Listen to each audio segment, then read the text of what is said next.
성경은 총 66권으로 되어 있습니다. 구약 성경 37권, 신약 성경 27권, 총 66권이 하나의 성경책으로 이루어져 있습니다. 그런데 이 구약과 신약은 서로 아무런 상관이 없는 책이 아니라 서로 연결되어 있습니다. 구약은 신약의 빛 아래에서 해석을 해야 되고, 신약은 구약의 내용을 완성합니다. 그러므로 구약은 신약과 연결되어 있고, 신약도 구약과 연결되어 있습니다. 성경을 해석할 때에 구약 따로 신약 따로 해석하는 것은 올바른 해석 방식이 아닙니다. 왜냐하면 구약과 신약이 서로 연결되어 있기 때문입니다. 그래서 구약은 신약으로, 신약은 구약으로 서로 연결해서 해석하는 것이 성경을 올바르게 해석하는 방법이란 겁니다. 이런 측면에서 모형론이라는 성경을 보는 관점은 바로 구약 성경을 바로 신약의 빛에서 해석하며, 신약은 구약을 완성하고 또 풀어주면서 또 구약은 신약의 모형이라는 것을 증거하고 있습니다. 성경에 보시면 이런 것을 볼 수 있는데, 구약 성경의 많은 부분들이 신약의 모형으로 기록되어져 있습니다. 예를 들어서 요나가 큰 물고기 뱃속에서 3일 주야를 지냈습니다. 그것은 바로 예수 그리스도께서 무덤에서 3일을 계신 것을 모형적으로 보여준 사건입니다. 또한 모세가 광야에서 녹뱀을 들었는데 그 녹뱀을 들어본 자마다 산다라고 했던 그 사건은 바로 예수 그리스도께서 십자가에 죽으셨는데 그 십자가에 죽으신 예수님을 믿는 사람들이 살게 된다는 것을 모형적으로 보여주는 것입니다. 또 광야에서 이스라엘 백성들이 먹었던 그 만나는 생명의 떡이신 예수 그리스도를 모형적으로 보여주는 것입니다. 오늘 본문에 나오는 이 기적도 이미 구약에서 모형적으로 기록된 사건들이 있습니다. 그 사건은 바로 엘리야와 엘리사라는 두 선지자가 죽은 자를 살리는 사건입니다. 오늘 본문의 내용은 예수님께서 나인성이라는 이 작은 마을에서 죽은 청년을 살리는 사건인데, 이런 사건이 이미 엘리야, 엘리사 시대, 이 시대는 예수님의 시대와 900년이 떨어진 시대였어요. 그 시대에 이미 보여준 사건입니다. 엘리야와 엘리사 시대 때는 선지자로서 많은 기적들이 일어났고, 심지어 죽은 자도 살리는 기적이 일어났습니다. 그들은 이스라엘 역사에서 참 선지자로 사역을 하였습니다. 그리고 900년 후에 예수님께서 오늘 참 선지자로서의 모습을 우리에게 보여주고 있습니다. 우리 11절 말씀 보겠습니다. 11절 시작. 그 후에 예수께서 나인이란 성으로 가실새 제자와 많은 무리가 동행하더니, 그 후에 앞에 백부장의 종을 치료하신 사건 이후에 예수님께서는 나인이란 성으로 들어갔습니다. 이 나인이란 뜻은 사랑스러운 이란 의미를 가지고 있는데, 이 산의 위치는 작은 헐몬산 북쪽 비탈에 있는데, 이곳은 예수님께서 주 활동하였던 가버나움에서 남쪽으로 40km 떨어진 곳이고, 예수님의 고향이었던 나사렛에서 남동쪽으로 10km 떨어진 곳입니다. 그래서 이스라엘 이 갈릴리 지역에서 가장 남쪽에 위치한 마을이 이 나인이란 마을이었어요. 이 나인이란 말은 사랑스러운 이란 의미를 가지고 있듯이 아주 작은 도시였지만 아름다운 도시였습니다. 이런 곳에 예수님께서 가게 되어지는데, 제자와 많은 무리가 동행하였다라고 이야기합니다. 12절 말씀 볼게요. 12절 시작. 성문이 가까이에 이르실 때에 사람들이 한 죽은 자를 메고 나오니 이는 한 어머니의 독자요 그의 어머니는 가부라. 그 성에 많은 사람도 그와 함께 나오거늘이라고 합니다. 예수님께서 제자와 많은 무리와 함께 나인 성에 들어가는데 12절 말씀 보시면 성문에 가까이 이르실 때에 라고 우리 한글은 번역되어 있지만 이 부분을 좀 더 정확하게 번역하면 성문에 가까이 이르실 바로 그때에 라는 의미를 가지고 있어요. 이 말은 무슨 말인가 하면 마치 예수님께서 죽은 자를 장례 치르러 나오고 있는 그 순간을 맞춰서 마침 도착했다는 이 극적인 이 만남의 시간을 강조하고 있는 겁니다. 예수님께서 나인성에 도착할 바로 그때에 바로 죽은 자를 장례하는 행렬이 나오고 있는데 12절 말씀 보시면 사람들이 한 죽은 자를 메고 나오니 라고 이야기합니다. 한 죽은 자를 장례 치르는 행렬이었습니다.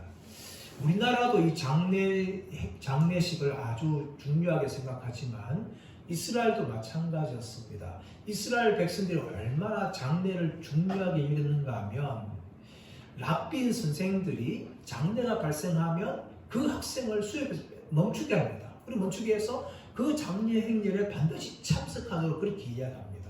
그 정도로 중요하게 생각했는데 이 갈릴리 이 지방의 풍습에 의하면은 남자들은 장례 행렬에 앞서가고 여자들은 장례 죽은 자의 시신을 뒤따라오면서 우는 것입니다. 우는데 이 장례 행렬을 할 때에 반드시 고용한 사람들이 있는데 이 장례 행렬의 슬픔을 돋구기 위해서 피리 부는 사람들과 애곡하는 사람들을 고용했었어요. 그래서 남자들이라면 피리 부는 사람들, 애곡하는 사람 앞에 서서 갔고 여자들은 뒤따라오면서 했는데 아무리 가난한 사람이라 할지라도 2명의 피리 부는 사람과 1명의 애곡하는 여자를 고용하면서 장례를 치러야 됐어요.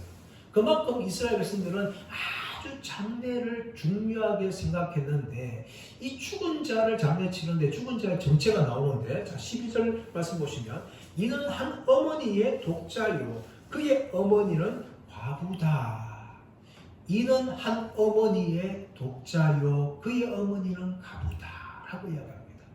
이 짧은 말은 이 장례식이 얼마나 슬픈 장례식인지를 보여주는 거예요. 이 죽은 자는 누구였습니까? 한 어머니의 독자였는데 그 어머니는 과부란 거예요. 무슨 말이에요? 이 여자는 남편도 없는 과부이면서 독자를 잃어버린 어머니가 치르는 장례라는 거예요. 우리가 인생을 살다 보면 참 불쌍한 사람들을 참 많이 만날 때가 있습니다. 결혼하자마자 아내가 아프기 시작했는데 죽을 때까지 병간호하는 남편이 있습니다. 갑작스런 사고를 인하여서 부모가 동시에 죽어버린 그런 자식들도 있습니다. 금지옥에 키웠는데 어느 날 그 아이가 백혈병에 걸리고 죽어버리는 그런 자식을 둔 부모도 있습니다. 또 어느 사고에 의해서 일가족 전체를 잃어버리고 홀로 남게 된 그런 사람도 있습니다. 우리가 인생을 살다 보면 참 많은 이 슬픔을 만난 사람들을 보게 되어지는데 오늘 12절에 나오고 있는 이 여인의 인생도 너무나 기뻐합니다. 이미 남편은 언제 죽은지 모르겠지만 죽은 지 오래되었고 혼자 남아있는 독자마저도 무슨 이유인지 모르지만 죽어버렸습니다. 이스라엘 사회에서 가부라는 존재는 정말 경제적으로 먹고 살 수 있는 기반이 아무것도 없는 사람이 과부였어요. 이스라엘 사회에서 가장 불쌍히 여긴 사람들이 부류가 있었는데 하나는 고아며 하나는 과부고 하나는 나그네였습니다. 그 중에 한 명이 과부였어요. 이런 과부에게 유일한 소망이 있었는데 그 소망이 뭡니까? 아들이었어요. 아들. 남편이 이미 죽고 어디 간지 사라져 버렸는데 이제 혼자 남은 아들밖에 없는데 유일한 희망이며 이 과부의 전부였어요. 그런데 안타깝게도 자기의 저 소망이었던 이 독자가 그만 죽고 말았습니다. 얼마나 슬픈 장례식입니까? 이런 장례식을 예수님께서 맞았습니다. 13절 먼저 볼까요? 13절 시작. 주께서 과부를 보시고 불쌍히 여기사 울지 말라 하시고, 주께서 과부를 보신 거예요. 남편도 없는 과부, 거기에다가 독자밖에 없는 그 독자가 죽은 그 과부를 예수님이 보셨어요. 보시고 난 다음에 어떻게 합니까? 불쌍히 여기신 거예요. 불쌍히 여기신 거예요. 불쌍히 여기신 거예요. 이 불쌍히 여겼다는 헬라 단어가 스플랑크 니조마이라는 단어입니다. 이 단어는 얼마나 불쌍히 여기는지 창자가 뒤틀리는 고통의 슬픔을 말하고 있는 거예요. 예수님께서는 이 가부의 슬픔을 아신 거예요. 이미 남편 죽은 지 오래되었고 유일한 희망인 아들마저 죽은 한 여인의 슬픔, 예수님이 그것을 보신 거예요. 보셔서 예수님의 창자가 뒤틀릴 만한 그런 고통을 느끼면서 이 여인을 불쌍히 여겨요. 그리고 어떻게 말씀하십니까? 울지 말라, 울지 말라 라고 예수님이 위로한 거예요. 이것은 그냥 인사말이 아니죠. 이미 예수님이 불쌍히 여겨서 창자가 뒤틀리는 고통을 느끼면서 예수님의 입에서 나온 진심 어린 위로였습니다. 울지 말라. 이 행렬을 치르면서 얼마나 이 과부가 울고 있었을까요? 그런 과부를 바라보면서 예수님께서 불쌍히 여기면서 울지 말라라고 예수님이 위로하고 있는 것입니다. 사랑 여러분, 많은 사람들이 슬픔 당할 때에 사람들은 위로합니다.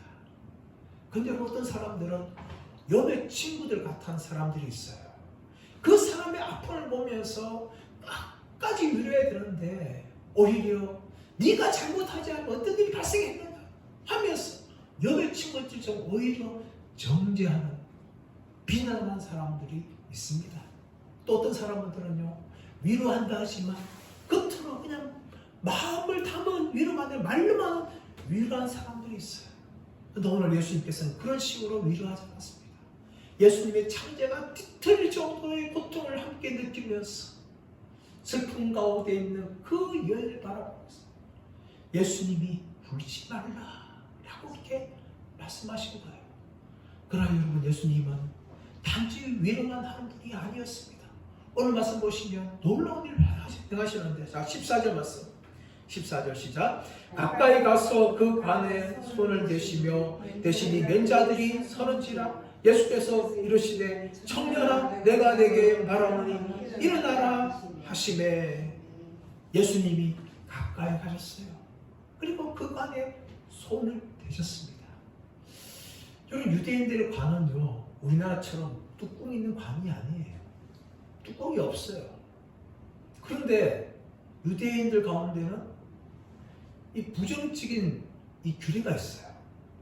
관을 만지면 하루가 그렇게 부정타는 거예요. 그리고 죽은 자를 만지면 3일 부정타는 거예요. 그래서 이 관을 만진다는 것은 잘못하면 바로 시신을 만질 수가 있는 거예요. 뚜껑이 없기 때문에 관을 만진다고 잘못하면 시신까지 만지게 돼요. 자신도 부정하게 되는 거예요. 그러나 예수님께서는 기꺼이 가까이 가셨고 자신의 손을 가지고 그 관에 손을 대셨습니다. 여기서 손 대었다는 것은 단지 터치했다, 그것이 아니에요. 여기서 관에 손을 대셨다라는 헬라 단어가 하프토마이라는 단어인데, 이것은 뛰어들다, 자원하다, 그런 의미를 가지고 있었어요. 그러니까 예수님은 기꺼이 관을 만지고 시신을 만지면 부정하게 된다는 인식도 있지만 기꺼이 예수님께서는 관에 손을 대신 거예요. 그리고 더 나서 어떻게 말씀하십니까?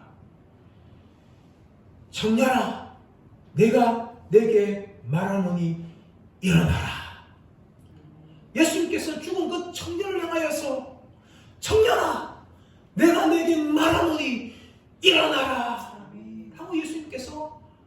말씀하신 것입니다. 이것은 예수님의 명령이에요. 예수님 어떤 분이십니까? 전지전능하신 하나님이십니다.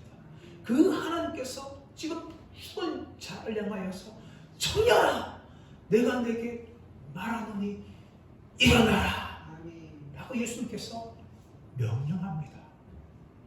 이 명령을 듣고 어떻게 합니까? 자, 15절 말씀 보시면 죽은 자가 일어나 앉고 말도 하거늘 예수께서 그를 어머니에게 주시니, 예수님께서 청년아 내가 내게 말하노니 일어나라 하니까 청년이 그 즉시 죽었던 자가 일어나서 말도 하고 앉았다라고 이야기합니다. 누가는 이 사건을 아주 자세하게 기록하는 거죠. 죽은 자가 일어났다, 그리고 앉았다, 말도 했다. 왜 이렇게 자세하게 기록한 겁니까? 실제로 죽었던 청년이 일어나 앉았고 말을 했기 때문에 의사였던 누가는 이 사건을 자세하게 기록한 것입니다. 어떻게 이 청년이 살아날 수 있었습니까? 그것은 바로 그 말씀을 하신 예수님이 하나님이시며 하나님의 아들이시기 때문입니다. 예수님의 말씀 한마디로 이 죽은 청년이 그 명령에 순종할 수밖에 없었던 거예요. 뒤에 이어져 나오는 누가복음 8장 말씀 가보시면 예수님께서 회당장 야이로의 딸을 살리는 사건이 일어납니다. 달리타굼, 소녀야 일어나라 라고 명령하니까 죽었던 그 소녀가 일어나 살아났습니다. 또한 예수님께서 요한복음 11장에서 죽은 지 나흘이나 되었던 나사로의 무덤 앞에서 나사로야 나오너라 명령하니까 죽었던 나사로가 붕대를 감은 채 그렇게 걸어 나왔다 라고 성경은 기록하고 있는 것입니다. 여러분, 성경에만 여러분 이런 일이 기록한 것이 아니에요. 여러분, 실제로 이 기독교의 부흥 역사에 보면 죽은 자들이 살아나는 것들이 기록되어져 있습니다. 제가 오래전에 읽었던 바람처럼 불처럼이라는 이 책이 있는데, 이것은 인도네시아에 났던 이 부흥의 장면을 기록한 책이에요. 그 책을 기록한 사람은 멜테리라는 목사님이었습니다. 인도네시아 안에 이 티모르라는 지역이 있는데, 티모르가 독립하기 전에 일어난 사건이었습니다. 이 티모르 안에 이 암호앙이라는 마을이 있었어요. 이 마을에서 이제 멜테리 목사님 계셨는데, 이 멜테리 목사님 마음 가운데 이런 성령의 감동이 예수님이 엄청 들리는 거예요. 마침 장례가 치르고 있는데 그 죽은 지 이틀 된 사람이 있는데 예수님께서 그곳에 가라. 내가 그 죽은 자를 살릴 것이다. 너는 그것들을 옆에서 찬송을 해라. 찬송을 하면 내가 그 죽은 자를 살릴 것이다. 그런 마음에 감동이 온 거예요. 그래서 멜테리 목사님은 예수님, 이전에 죽은 자가 살아나는 것은 죽은 지 얼마 되지 않았기 때문에 살아났는데 이번은 다릅니다. 이미 사람은 죽은 지 이틀이 되어서 이미 몸이 썩고 냄새가 진동합니다. 그렇게 멜테리 목사님은 예수님께 이 거절하는 그런 말을 했습니다. 그런데 자신이 순종하지 못했을 때 하나님의 능력을 체험하지 못하면서 기억하면서 사람들과 논의를 했어요. 어떻게 하겠느냐. 이 사람은 죽은 이틀이 되었는데 예수님이 나한테 지금 그 죽은 자 옆에 서서 찬송을 하라고 그렇게 계속해서 명령하는데 어떻게 하면 좋겠느냐 하면서 논의할 때에 사람들 모두가 다 우리 예수님 말씀에 순종합시다 그렇게 결정을 했어요. 그리고 정말 죽은 지 이틀 된 사람 옆에서 이제 찬송을 하려고 하는데 썩은 시신 냄새가 코를 진동하는 거죠. 그때 사탄이 다시 한번 말합니다. 사탄이 어떻게 말하는가 하면 이미 사람 죽은 이틀이 되었다. 너희들이 입을 벌려서 찬송할 때 썩은 데가 진동할 것이다. 그렇게 사탄이 찬송하지 못하도록 그렇게 유혹을 합니다. 하지만 이 멜테리 목사님과 이 믿음의 사람들은 죽은 지 이틀이 된 사람 옆에서 찬송하기 시작합니다. 첫 번째 찬송이 시작되었어요. 끝나자마자 이 썩은 시체의 냄새 때문에 더 이상 찬송할 수 없는 거예요. 예수님, 이 사람을 살리시는 걸 제발 좀 빨리 살려주십시오. 그렇게 두 번째 찬송이 끝나고, 세 번째 찬송이 끝나고, 네 번째 찬송이 끝나고, 다섯 번째 찬송이 끝나도 아무런 기적이 일어나지 않았습니다. 그런데 여섯 번째 찬송이 끝날 때 놀라운 일이 일어났는데, 그 죽었던 사람의 발가락이 움직이는 거예요. 그럼 일곱 번째 찬송하고 여덟 번째 찬송하니까 그 죽은 지 이틀이 되었던 그 사람이 살아났습니다. 그리고 그 사람이 내가 여러분에게 간증하고 싶습니다. 그렇게 간증을 하는데 그 간증의 내용은 이렇습니다. 여러분들이요, 죽었다고 생명이 끝나지 않는 걸 여러분 생각하십시오. 저는 이미 죽어봤습니다. 그 죽어서 천국과 지옥도 보았습니다. 여러분 예수 믿지 않으면 지옥 갑니다. 여러분 예수 믿고 거부하면 여러분 영원한 지옥의 고통을 맛보아야 됩니다. 그렇게 이 사람이 주위에 있는 사람들에게 간증을 하는 거예요. 이 간증이 전파되어야죠. 그 마을에 있는 2만 명이라는 사람들이 예수 믿고 구원받는 그런 놀라운 일이 일어났습니다. 여러분 지금도 전능하신 예수님은 역사하십니다. 예수님이 명령하신 곳에는 죽은 자도 살아나는 그런 놀라운 일이 지금도 세계 곳곳에서 일어나고 있는 것입니다. 이런 기록이 오늘 성경에는 이 나인성이라는 작은 마을에 기록되어 있는데, 이 죽은 청년이 살아나니까 사람들이 반응한 모습 보이거든. 자, 16절 갔어. 시작. 모든 사람이 두려워하며 하나님께 영광을 돌려 이르되 큰 선지자가 우리 가운데 일어나셨다 하고 또 하나님께서 자기 백성을 돌보셨다 하더라. 이 사람들이 죽은 청년의 사랑을 보면서 너무나 놀라는 거죠. 그래서 어떻게 합니까? 마음에 두려움이 생기는 거예요. 더 나아가서 하나님께 영광을 돌리면서 큰 선지자가 우리 가운데 일어나셨다 라고 그들은 이야기합니다. 이들이 말하는 큰 선지자는 제가 서론에 이야기했던 엘리야와 엘리사를 이야기합니다. 열왕기상 17장 말씀 가보시면 엘리야가 그리시니까에 물이 많으니까 사르밧 땅, 이방인 땅으로 피하는 장면이 나오죠. 피했는데 하필이면 어디 갔는가 하면 사르밧 땅에 있는 과부에게 갔어요. 가뭄이 있으니까 이제 먹을 것이 없고, 그래서 겨우 기름 한 병, 가루 한 움큼이 있었는데 그거 먹고 죽으려고 했는데, 자기 아들과 함께 먹고 죽으려고 했는데 엘리야가 찾아온 거예요. 그걸 가지고 나한테 대접하라. 그렇게 했는데 어떤 일이 납니까? 기름병이 계속해 차고 또 가루에 가루가 마르지 않는 그런 기적을 체험해요. 근데 여러분, 그 사건이 일어난 다음에 갑자기 이 과부의 아들이 죽습니다. 무슨 일인지 모르지만 갑자기 돌연사하는 거예요. 그러자 과부가 엘리사를 보며 한탄합니다. 왜 당신이 우리 집에 와서 내 죄를 생각나게 하고 이렇게 아들이 갑자기 죽게 하느냐, 그렇게 한탄하는 거죠.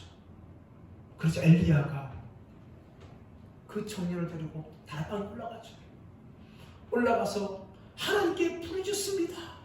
하나님이여, 하나님이여, 불쌍히 여겨 주옵소서. 이 아이의 혼이 이 몸으로 돌아야 오게 하여 주옵소서. 그렇게 간절히 기도하면서 아이 위에 3번 자기 몸을 엎드립니다. 그러자 놀랍게 그 죽었던 아이가 살아나는 기적을 체험합니다. 또한 이어서 열왕기하 4장 말씀 가보시면 수넴 땅에서 엘리사의 기적이 일어나는 것을 기록하고 있습니다. 이 수넴 땅은 나인 땅과 굉장히 가까웠어요. 그래서 나인 땅에 살고 있는 사람들은 엘리사의 기적을 다 알고 있는 사람들이었어요. 수넴 땅에 한 여인이 있었는데 이 여인은 아들이 없었어요. 그런데 남편은 이미 늙었습니다. 소망이 없었어요. 그때 엘리사가 거제를 방문했는데 이 수넴 여인이 엘리사를 자신의 집에 모십니다. 그때에 엘리사가 대접을 잘 받았습니다. 그러고 난 다음에 그 여인에게 너에게 아들이 있을 것이다, 그렇게 축복합니다.